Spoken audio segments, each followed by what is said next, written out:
Assalamualaikum warahmatullahi wabarakatuh. Hari ini Ibu akan mengajarkan kalian mengenai struktur berita dan kaidah kebahasaan berita. Ibu harap kalian bisa menyimak dengan baik dan memahami apa yang Ibu sampaikan.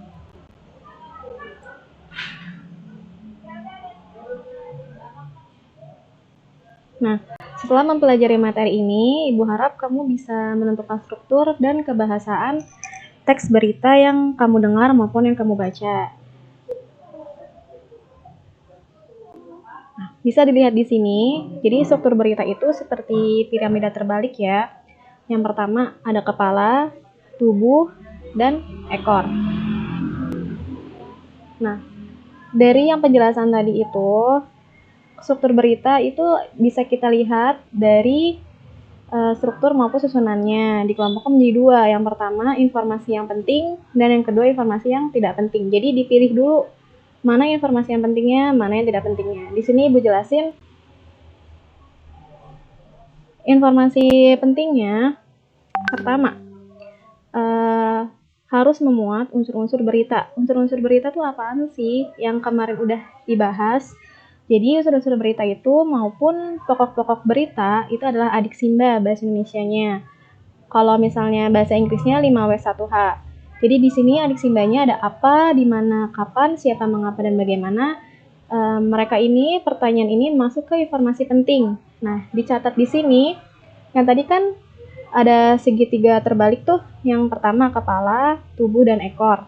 Nah, catatannya, kalau informasi penting itu biasanya terdapat di kepala. Nah, apa sih isi kepala? Isi kepala itu biasanya adik sim aja. Jadi, apa, di mana, kapan, dan siapa maupun mengapa. Nah, bagian tubuhnya biasanya berisi bagaimana sih peristiwa itu terjadi. Nah, biasanya kan itu dijelasin secara detail di bagian tubuh. Jadi, pasti di bagian tubuh ini memuat informasi kenapa sih hal itu bisa terjadi. Nah, yang kedua, pemilihan keduanya yakni informasi yang tidak penting. Di sini digaris bawahin tidak penting. Nah, informasi tidak penting itu sering kita buang atau kita uraikan menjadi hal-hal yang tidak usah dibaca juga tidak mengapa gitu ya. Nah, kita masukkan ke ekor berita.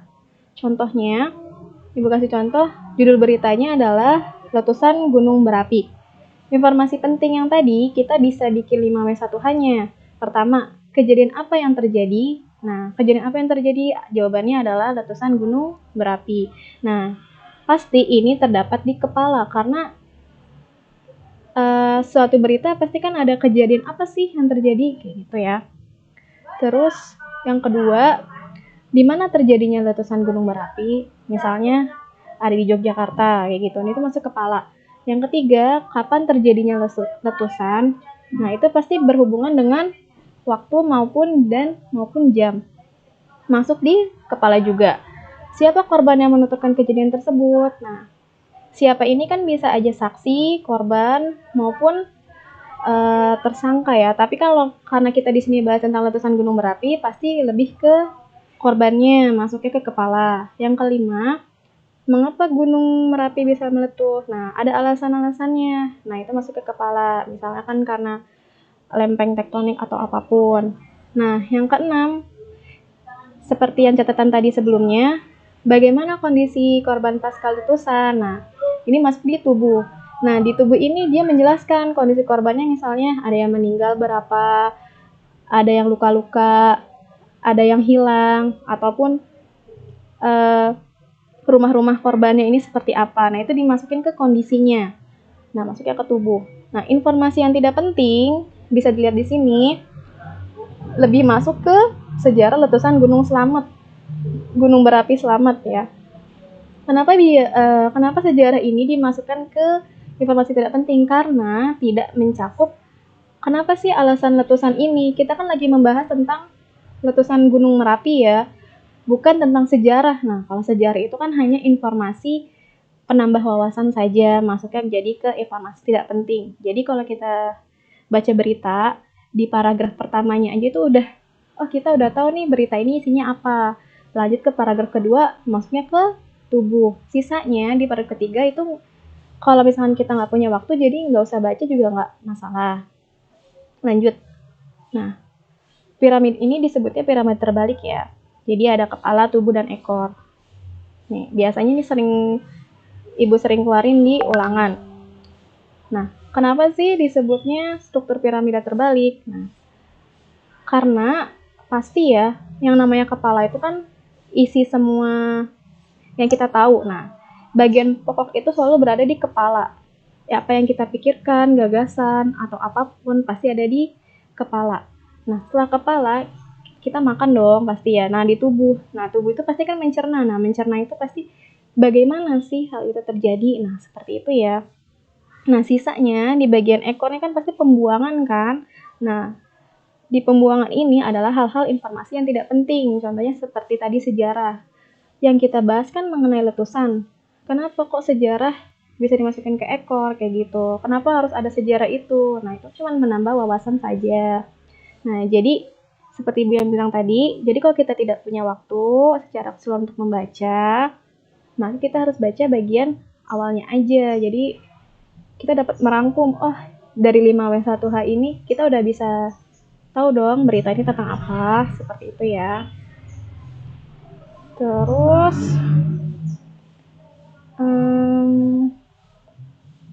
nah, sampai di sini kalian paham kan? Nah, ini baru pemanasan aja nih, kita baru belajar strukturnya aja. Ibu harap otaknya bisa di-refresh lagi, karena kan pelajaran bahasa Indonesia itu jam terakhir ya. Kalian boleh minum dulu atau apapun. Yang selanjutnya, kita masuk ke kaidah kebahasaan teks berita. Nah, kaidah kebahasaan teks berita itu ada 6. Pertama, di sini ada tulisan bahasa baku, yang kedua kalimat langsung, ketiga konjungsi bahwa, keempat konjungsi temporal dan kronologis, 5 keterangan waktu, dan 6 kata kerja mental. Di sini Ibu jelasin yang pertama, kaidah-kaidah kebahasaan berita. Nah, yang A, kita tadi bahasnya tentang bahasa baku ya. Penggunaan bahasa bersifat standar ataupun baku. Mengapa dalam penulisan teks berita harus ditulis dengan bahasa yang baku atau umum? Karena agar mudah dipahami oleh khalayak umum dan menghindari bahasa populer atau kedaerahan. Misalnya, kita kan bahasanya itu kan bermacam-macam daerah nih, dari Sabang sampai Merauke. Nah, bahasa populer di sini adalah bahasa gaul. Kalau beritanya itu dibaca oleh orang tua kan belum tentu tahu dong bahasa gaul kayak kuy, terus gece, atau ya apapun lah, kalian pasti kan tahu. Nah, orang tua tuh nggak bakal paham gitu. Bahasa-bahasa ini tuh orang tua nggak bakal paham, jadi menggunakan bahasa Indonesia. Lalu, bahasa kedaerahan, contohnya seperti bahasa Sunda ataupun bahasa Jawa, kalau berita ini dibaca sama orang Medan ataupun orang Kalimantan maupun Sulawesi, mereka nggak akan paham bahasa naon itu artinya apa, bahasa Jawa jenengan itu artinya apa, mereka nggak tahu. Makanya bahasa kita, bahasa Bhinneka Tunggal Ika kita, jadi kita bahasa persatuan Indonesia, yaitu bahasa Indonesia. Yang kedua, penggunaan kalimat langsung. Nah, kalimat langsung ini kan udah dipelajarin di kelas 7 ya, kalau nggak salah ya, Ibu kan nggak ngajar kelas 7. Nah, kalimat langsung ini biasanya diutarakan oleh narasumber dari berita itu yang kita wawancara itu siapa. Misalnya korban, tersangka, ataupun saksi dalam kejadian tersebut. Nah, contohnya, bencana tanah longsor menelan 5 korban jiwa, yakni satu keluarga mobil minibus, Nah, ini ucapannya siapa? Ucapannya Kapolda Serang, Ade Bagus Wijaya. Nah, Ade Bagus Wijaya ini sebagai apa? Ade Bagus Wijaya itu sebagai orang yang bertanggung jawab terhadap kasus kejadian yang telah terjadi nih, satu kejadian mobil minibus. Nah, korbannya juga bisa bertutur kalau misalkan korbannya ini masih hidup. ya. Terus tersangkanya misalkan dalam kasus pembunuhan dia juga bisa, kenapa saya membunuh orang tersebut. Nah, dia bisa menuturkan menjadi kalimat langsung. Dan saksi yang melihat kejadian itu juga dia bisa menuturkan. Yang contoh ini, misalnya dia melihat, oh tadi pukul segini minibus itu terkena longsor. Nah, berarti bisa di sini bisa kita tulis tutur Udin sebagai saksi, misalkan kayak gitu ya. Jadi kalimat langsung ini contohnya gini nih. Cirinya harus ada tanda petik di sini dan di sini. Sebelum tanda petik kita harus pakai koma. Baru tutur atau ucapan misalkan gitu ya. Siapa yang menerangkan? Ini jabatannya Kapolda Serang, koma baru namanya. Kalau misalnya dia nggak punya jabatan, langsung saja tutur Ade Bagus Wijaya. Yang ketiga, penggunaan konjungsi bahwa. Penggunaan konjungsi bahwa ini digunakan untuk penerang kata yang diikutinya. Contoh, data di BNPN menyebutkan bahwa lebih dari 10.000 hektar hutan dan lahan di Riau. Nah, 10.000 hektar hutan lahan di Riau ini disebutkan nama siapa? Yakni data di BNPN. Data di BNPN itu bicara apa sih? Nah, dia bicara bahwa 10.000 hektar hutan itu dan lahan di Riau itu telah ada 10.000 ya. Jadi si bahwa ini cuma sebagai penerang. Contohnya, Ibu Devi menyebutkan bahwa ada 10 anak yang remedial. Berarti Ibu Devi mengatakan 10 anak yang remedial. Siapa sih yang mengatakannya? Yaitu Ibu Devi. Paham dulu ya sampai di sini ya. Maaf kalau misalkan Ibu ngejelasinnya kecepatan karena lagi banyak tugas gitu ya. Semoga lebih pada paham. Lanjut ya. Yang keempat, itu penggunaan kata kerja mental atau kata kerja yang terkait dengan kegiatan hasil pemikiran.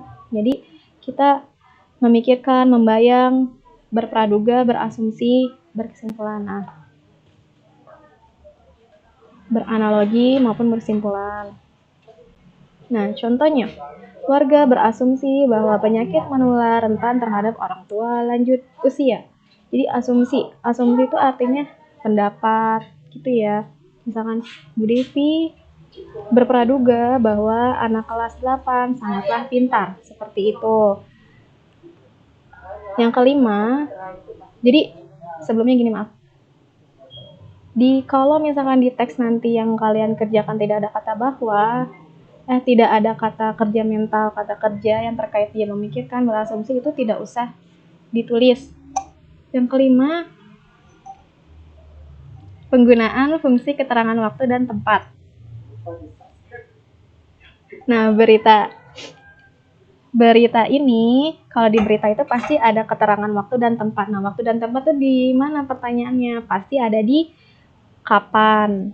Nah, kalau misalkan contoh pertama sekitar pukul 12.45 waktu Indonesia Barat, langit Riau tampak mendung. Nah, ini menerangkan apa? Pasti menerangkan waktu. Waktunya pukul 12.45, jadi sekitar jam 1 siang ya, atau enggak siang hari lah bacanya. Nah, siang hari ini langit Riau tampak mendung.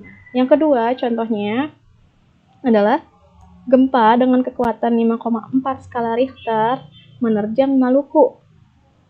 Ini bisa masuk di tempat ya, karena di sini ada kata Maluku. Maluku itu kan tempat atau wilayah ya. Jadi kita bisa tanya,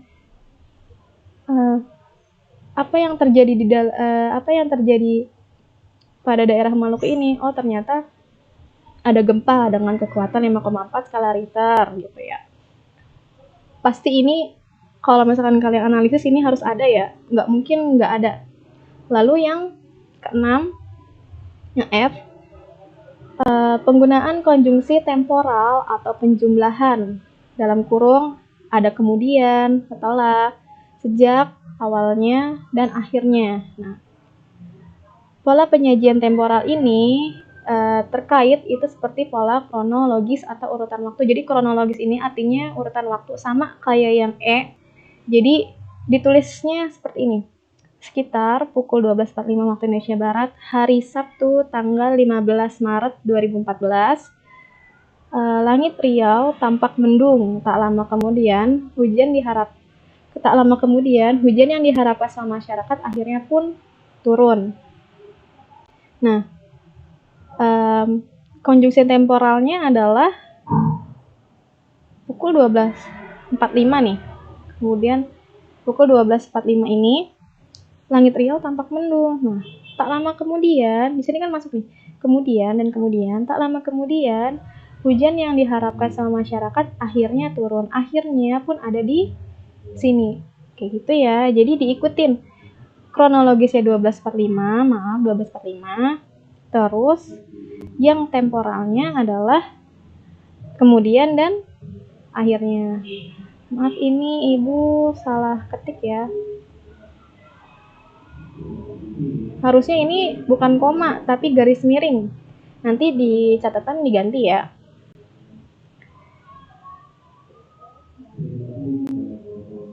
Nah, lanjut ke yang terakhir, langkah-langkah penyampaian berita.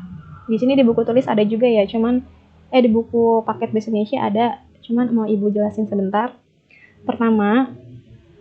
Yang pasti pertama kalau kita ingin bikin berita adalah menentukan sumber berita. Nah, sumber berita itu haruslah peristiwa yang menarik. Kenapa harus menarik? Karena kalau nggak menarik itu nggak mungkin dibaca orang kan, pasti kayak gitu ya. Nggak mungkin dibaca orang. Dari judulnya aja tuh kita udah bisa tahu, oh ini peristiwa yang menarik. Nah, bisa kita masukkan di sini peristiwa yang sedang kita alami sekarang kan selama kita BDR ini adalah karena COVID-19 ya. Jadi kita bisa masuk sini, COVID-19 menelan berapa ribu jiwa, misalnya seperti itu. Nah, yang kedua, kita mendatangi sumber berita. Sumber berita ini lebih ke narasumbernya, orang yang lebih tahu tentang COVID ini tuh siapa gitu. Kita bisa mengamati siklusnya ataupun grafik COVID ini ya, mengamati kita bisa tahu, oh berarti dari tanggal sekian sampai tanggal sekian muncak nih, garisnya muncak, jadi semakin bertambah korbannya. Atau enggak kita bisa mewawancari langsung narasumber yang terkait kepada COVID ini, misalkan dokter, terus pemerintahan gitu ya. Nah, dokter ini kan kita pasti tanya bagaimana cara penyembuhannya, apa yang harus dilakukan sama masyarakat di rumah, ataupun kita bisa tanya pemerintah terkait, yakni Kemenkes ya, Kementerian Kesehatan. Kita juga bisa tanya langkah apa selanjutnya yang harus Indonesia lakukan, kayak gitu ya. Pasti kan sering kita lihat di berita kalau kita tuh harus berdiam diri di rumah ya, terus berpikir positif dan olahraga. Setelah nomor 1 dan 2 kita lakukan, kita mencatat fakta dengan pola adik Simba. Jadi ucapan mereka yang tadi kita datangi ini, sumber berita ini yang terkait dengan peristiwa tadi, kita catat faktanya. Dari sekian kita tulis polanya adik Simba. Apa kejadiannya, di mana, kapan, siapa, mengapa, dan bagaimana. Lalu yang keempat, kita bisa mengembangkan catatan yang tadi dengan pola adik Simba ini menjadi sebuah paragraf yang utuh. Jadinya beritanya nggak simpang siur, nggak sesuai dengan 1, 2, dan 3.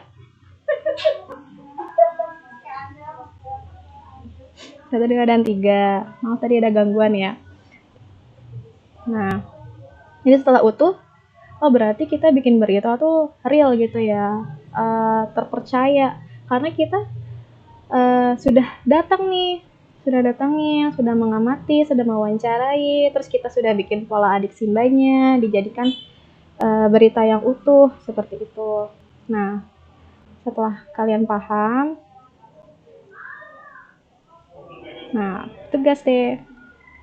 tugasnya 1, kalian pertama pasti catat materi yang tadi Ibu jelaskan di buku bahasa Indonesia ya, dicatat dulu, dirapihkan catatannya, terus tugas-tugas sebelumnya juga dicatat, dirapikan juga. Nanti insya Allah ketika dikumpulkan sudah rapi semua, jadi kalian nggak gerabak-gerubuk gitu ya. Nah, tugas hari ini tanggal berapa nih? Tanggal ya, kayak sekitar habis Agustusan itu ya, sekitar 18-an.